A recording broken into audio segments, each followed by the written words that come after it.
पहले खबर आती है कि पुतिन सीढ़ियों से गिर गए, फिर खबर आती है कि पुतिन को कैंसर है। तो क्या इसका ये मतलब है कि वाकई पुतिन को कोई ऐसी बीमारी है जिसके कारण वो खुद को संभाल नहीं पा रहे हैं? लेकिन अगर ऐसा है तो पुतिन के बाद रशिया का क्या होगा? कौन होगा पुतिन का सक्सेसर, रूस का अगला शासक? Hello and welcome to Uncut. मैं हूं आपके साथ आशीष सिंह। रशिया के एक अखबार मेडुसा के अनुसार अब पुतिन के बाद कौन देश की जिम्मेदारी लेगा, इस पर चर्चा हो रही है। मेडुसा की रिपोर्ट में लिखा है कि क्रिमिनल ऑफिशियल सीक्रेटली पुतिन के पोटेंशियल सक्सेसर की एक लिस्ट पर काम कर रहे हैं। पोटेंशियल सक्सेसर्स की लिस्ट में mayor Sergei Sobyanin, deputy chairman of the national security council और फॉर्मर प्रेसिडेंट दिमित्री मेदवेदेव के साथ साथ first deputy chief of staff Sergei Kiriyenko के नाम पर चर्चा शुरू है।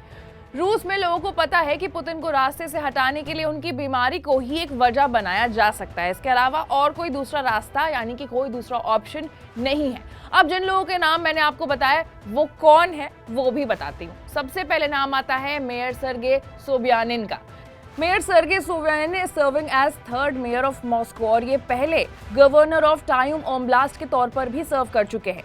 Sobyanin is a member of ruling United Russia political party and is elected to its higher governing bodies. इसके बाद नाम आता है दिमित्री का। Dmitry is deputy chairman of national security council. इन्होंने पहले प्रेसिडेंट ऑफ रशिया के तौर पर भी काम किया है और प्राइम मिनिस्टर के तौर पर भी काम किया है। He was regarded as more liberal than his predecessor Vladimir Putin. तीसरे नंबर पर आते हैं Sergei किरियोंके। Sergei Kiryonke has served as first deputy chief of staff of the presidential administration of Russia. साथ ही साथ ये रशिया के 30th प्राइम मिनिस्टर के तौर पर भी काम कर चुके हैं। Kiryonke was the youngest prime minister of Russia. अब ये तीन नाम हैं जो लिस्ट में हैं और इन तीनों में से किसी एक को व्लादिमीर पुतिन का सक्सेसर बनाया जा सकता है। अब यहाँ एक और सवाल आता है कि पुतिन की बीमारी को लेकर जो बातें चल रही हैं, जो भी चर्चा चल रही है, वो किसके कहने पर चल रही हैं और इस बात में कितनी ज्यादा सच्चाई है। तो इकोनॉमिक टाइम्स की खबर के अनुसार राजनीतिक विश्लेषक वालेरी सोलोवी ने कहा है कि पुतिन को कैंसर के साथ साथ और भी बहुत सारे डिसऑर्डर्स हैं, बहुत सारी बीमारियां हैं जिनसे वो परेशान है। यही नहीं, रशियन सिक्योरिटी के एक सोर्स ने इन रूमर्स को कंफर्म भी किया है। उन्होंने बताया है कि पुतिन को बहुत सारी पेन किलर, इंजेक्शंस, स्टेरॉइड्स दिए जा रहे हैं ताकि वो पेन को बर्दाश्त बेयर कर सके। और उन्हें पार्किंसन भी है और पार्किंसन एक ऐसी बीमारी होती है जिसमें नर्वस सिस्टम धीरे धीरे करके बॉडी पर कंट्रोल खोने लगता है और फिर आपकी बॉडी आउट ऑफ कंट्रोल हो जाती है।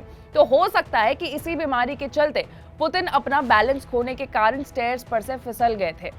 और ये भी हो सकता है कि ये सारी जो अफवाह हैं, ये सारी जो बातें हैं, जो सारी रूमर्स हैं, ये सब के सब सच है।